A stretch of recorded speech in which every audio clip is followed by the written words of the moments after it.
ان اللہ یأمر بالعدل والإحسان وإیتاء ذی القربى وینہی عن الفحشاء والمنکر والبغی یعظکم لعلکم تذکرون۔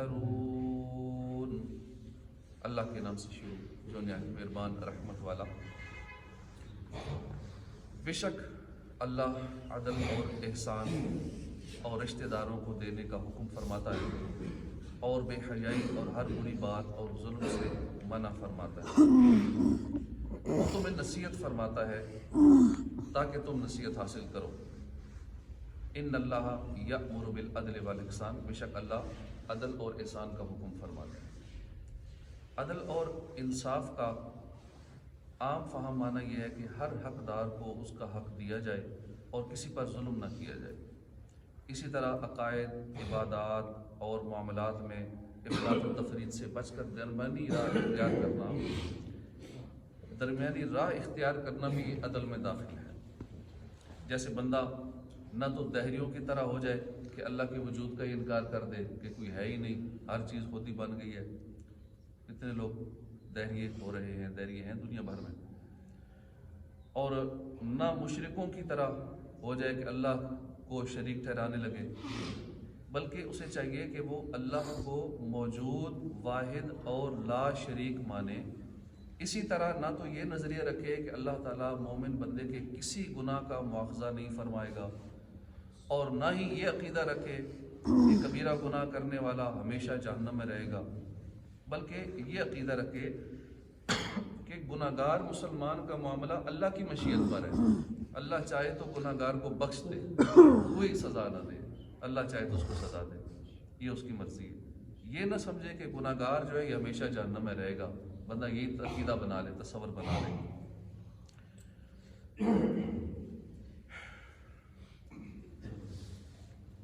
اگر جہنم میں کوئی گناہ گار گیا بھی تو وہ اپنی سزا بھگتنے کے بعد جنت میں ضرور جائے گا۔ جس کا بھی ایمان سلامت رہا نا، دنیا سے ایمان سلامت لے کر جو مرا، وہ جنت میں ضرور جائے گا اپنے گناہوں کے سزا بھگتنے کے بعد۔ تو یہ عقیدہ ہونا چاہیے۔ یوں ہی بندہ عبادات میں اتنا نہ مصروف ہو جائے کہ اس کی وجہ سے بیوی، بچوں، عزیز، رشتہ داروں، پڑوسیوں، دیگر لوگوں کے شرعی حقوق ہی ادا نہ کر سکے، اور نہ ہی عبادات سے اتنا غافل ہو جائے کہ وہ فرائض و واجبات بھی ادا نہ کرے، کہ نماز پڑھنے کا بھی ٹائم نہیں ہے، اور یا پھر اتنا زیادہ عبادت میں لگ گیا کہ بیوی بچوں کے لیے کچھ کمانے کا، مالی معاملات کا ٹائم ہی نہیں ہے، دیگر جو ضروری معاملات اس کے لیے ٹائم نہیں چھوڑا، بس ہر وقت لگا ہوا ہے دیگر عبادات میں، اور بہت سارے اہم فرائض و واجبات چھوڑ رہے شرعی حقوق کے حوالے سے۔ بلکہ فرائض و واجبات اور سنن کی ادائیگی تو ضروری کرے، البتہ نفلی عبادت و ریاضت اتنی کرے کہ اس کے ساتھ ساتھ وہ لوگوں کے شرعی حقوق بھی آسانی کے ساتھ ادا کر سکے۔ ایسے ہی سخاوت کرنا بہت اچھا عمل ہے، لیکن یہ نہ اتنی کم ہو کہ بندہ بخل کے دائرے میں داخل ہو جائے، اور نہ اتنی زیادہ ہو کہ وہ فضول خرچی میں شامل ہو جائے، بلکہ دونوں کے درمیانی راہ اختیار کرے۔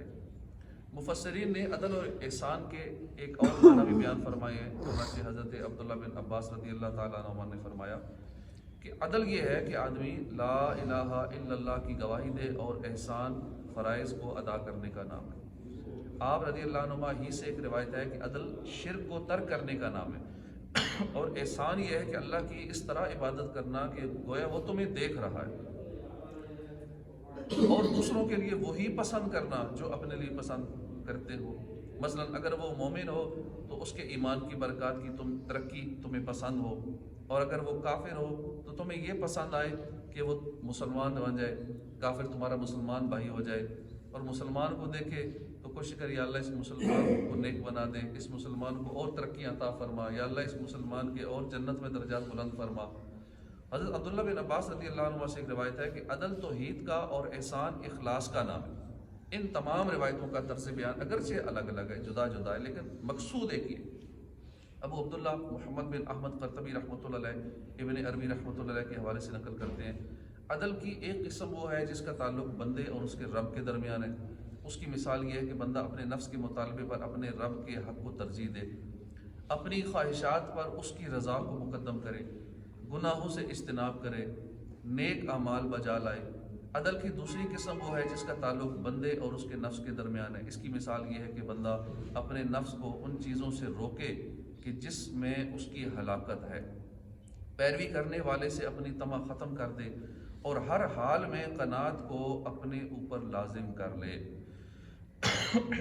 عدل کی تیسری قسم وہ ہے جس کا تعلق بندے اور مخلوق کے درمیان۔ اس کی مثال یہ ہے کہ بندہ لوگوں کو خوب نصیحت کرے، قلیل و کثیر ہر چیز میں خیانت کرنا چھوڑ دے، ہر صورت میں لوگوں کے ساتھ انصاف کرے، اس کی طرف سے کسی کو بھی قول سے، فعل سے، پوشیدہ یا اعلانیہ کوئی برائی نہ پہنچے، اور لوگوں کی طرف سے اس پر جو مصیبت آئے اس پر صبر کرے۔ یعنی ہماری طرف سے، ہمارے قول سے، فعل سے، کسی حرکت سے کسی دوسرے مسلمان کو تکلیف نہ پہنچے، کسی دوسرے کی دل آزاری نہ ہو۔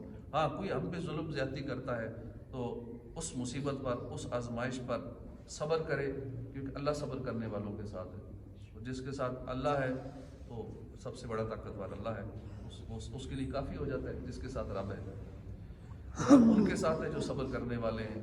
جس پہ لوگ ظلم کریں، زیادتی کریں، لیکن پھر بھی وہ بظاہر کچھ نہیں کر سکتے، مظلوم ہیں، لیکن اللہ ان کے ساتھ ہے۔ ہر مسلمان کو چاہیے کہ وہ دنیا اور آخرت دونوں کے امور میں عدل اور احسان دونوں سے کام لے، اور صرف عدل کرنے پر اکتفا نہ کرے۔ چنانچہ اسی بات کو سمجھاتے ہوئے امام غزالی فرماتے ہیں کہ اللہ تعالیٰ نے عدل و احسان دونوں کا حکم دیا ہے۔ عدل ہی نجات کا باعث ہے، تجارت میں وہ مال تجارت کی طرح ضروری ہے، اور احسان کامیابی اور خوش بختی کا سبب ہے، اور تجارت میں یہ نفع کی طرح ہے۔ لہٰذا وہ آدمی عقل مند لوگوں میں شمار نہیں ہوتا جو دنیاوی معاملات میں صرف مال پر اکتفا کرے۔ اسی طرح آخرت کا معاملہ ہے، لہٰذا دیندار آدمی کے لیے مناسب نہیں کہ عدل قائم کرنے اور ظلم سے بچنے پر ہی اکتفا کرے اور احسان کے دروازے کو چھوڑ دے۔ وَإِيتَاءِ ذِي الْقُرْبَىٰ، اور رشتہ داروں کو دینے کا، یعنی اللہ تعالیٰ رشتہ داروں کے ساتھ صلہ رحمی اور نیک سلوک کرنے کا حکم دیتا ہے۔ رشتہ دار قریب کے ہوں یا دور کے، اللہ کے دیے ہوئے رزق میں سے حاجت سے زائد کچھ مال انہیں دے کر ان کے ساتھ صلہ رحمی کرنا۔ اگر اپنے پاس مال زائد نہ ہو تو رشتہ داروں کے ساتھ محبت سے پیش آنا اور ان کے لیے دعائے خیر کرنا بھی مستحب ہے۔ رشتہ داروں کے ساتھ صلہ رحمی اور حسن سلوک کی بڑی فضیلت ہے۔ حدیث پاک میں حضرت ابو ایوب انصاری رضی اللہ عنہ فرماتے ہیں، ایک شخص نے بارگاہ رسالت میں حاضر ہو کر عرض کی، یا رسول اللہ، مجھے ایسے عمل کے بارے میں بتائیے جو مجھے جنت میں داخل کر دے۔ حضور نے فرمایا، تم اللہ کی عبادت کرو، اس کے ساتھ کسی کو شریک نہ ٹھہراؤ، نماز قائم کرو، زکوٰۃ ادا کرو، رشتہ داروں کے ساتھ صلہ رحمی کرو۔ حضرت عبد الرحمن بن عوف رضی اللہ عنہ سے روایت ہے، رسول اللہ صلی اللہ علیہ وسلم نے فرمایا، اللہ تعالیٰ ارشاد فرماتا ہے، میں اللہ ہوں اور میں رحمان ہوں۔ رحم یعنی رشتہ داری کو میں نے پیدا کیا اور اس کا نام میں نے اپنے نام سے مشتق کیا، لہٰذا جو اسے ملائے گا میں اسے ملاؤں گا، جو اسے کاٹے گا میں اسے کاٹوں گا۔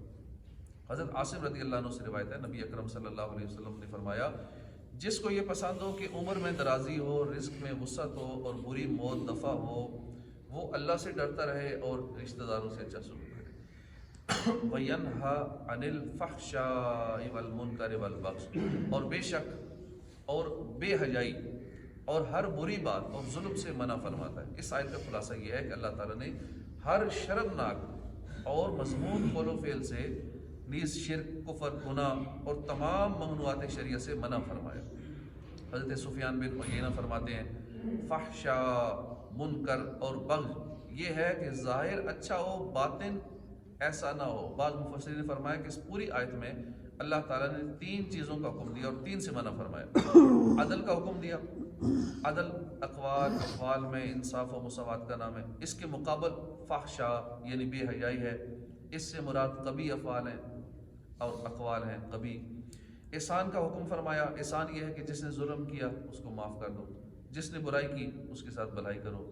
اس کے مقابل ہے منکر یعنی محسن کے احسان کا انکار کر دینا۔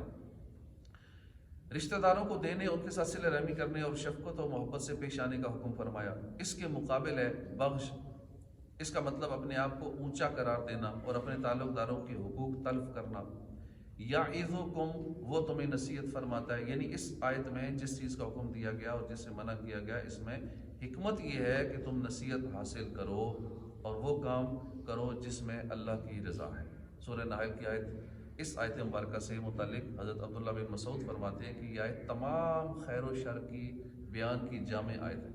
امام غزالی فرماتے ہیں طاعات فرض بھی ہیں اور نوافل بھی، اور آدمی ان سب پہ صبر کا محتاج ہے، اور اللہ تعالیٰ نے ان سب کو اس میں جمع فرما دیا۔ ان اللہ یامر بالعدل والاحسان وایتاء ذی القربی، عدل فرض، احسان نفل، اور قرابت داروں کو دینا مربت اور صلہ رحمی ہے، اور یہ تمام امور صبر کے محتاج ہیں۔ دوسری قسم گناہوں پر مشتمل ہے اور ان پر صبر کرنے کی بھی بہت زیادہ حاجت ہے۔ اللہ تعالیٰ نے مختلف قسم کے گناہوں کو اپنے اس ارشاد گرامی میں جمع فرما دیا۔ وَيَنْهَا عَنِ الْفَحْشَاءِ وَالْمُنْكَرِ وَالْبَغْيِ، اور بے حیائی اور ہر بری بات اور ظلم سے منع فرماتا ہے۔ تفسیر مدارک میں ہے کہ یہی آیت حضرت عثمان بن مظعون رضی اللہ عنہ کے اسلام کا سبب ہوئی۔ وہ فرماتے ہیں کہ اس آیت کی نزول سے ایمان میرے دل میں جگہ پکڑ گیا۔ اس آیت کا اثر اتنا زبردست ہوا کہ ولید بن مغیرہ اور ابو جہل جیسے سخت دل کفار کی زبانوں پر بھی اس کی تعریف آ ہی گئی۔ یہ آیت اپنے حسن بیان اور جامعیت کی وجہ سے ہر خطبے کے آخر میں پڑھی جاتی ہے۔ یہ آیت جو ہم نے آیت سنی ہے، یہ ہر خطبے کے آخر میں یہ آیت مبارکہ پڑھی جاتی ہے۔ اللہ پاک ہمیں عمل کی توفیق عطا فرمائے، ہر برائی سے، ہر بے حیائی سے، ہر گناہ سے اللہ پاک ہمیں بچائے، نیک اعمال کرتے ہوئے زندگی گزارنے کی توفیق عطا فرمائے۔ آمین بجاہ النبی الامین صلی اللہ تعالی علیہ وآلہ وسلم۔